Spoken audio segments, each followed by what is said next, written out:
You write in your note on the inside cover that you have a firm belief that any piece of art is determined by the true love and devotion it was created with. If you love your work and what you do, it no longer holds itself truly as just a job. Instead, it becomes the reason you wake up every day, that passionate meaning, that dream that one day you wake up into, and it becomes your life. Is that what you think Johan Utzon was all about? I think so. I think he quoted Goethe at some point, and it said something very similar.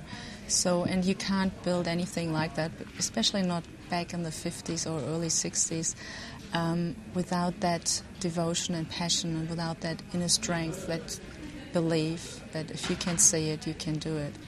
And if you just see it as a job, it would have never ever come out to become like a national icon or an international icon.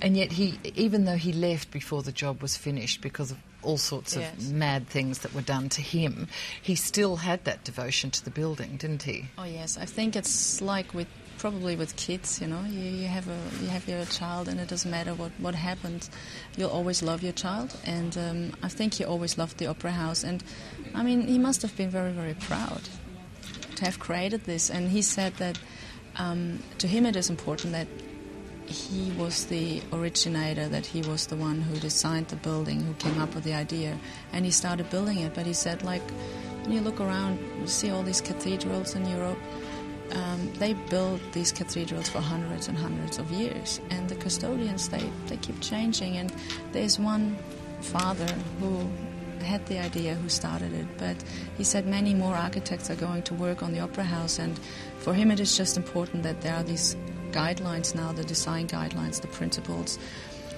for future generations to actually know how to treat the building and give them a bit more about his ideas. So he was fine. Well, it must have been a fantastic adventure for you to take these photos and meet Johan Utzon. Katharina Stuber, thanks for sharing it with us. Thank you so much, Helen. And that's our program for today. I'm Helen Daly. Thanks for watching Sunday Agenda. See you next week.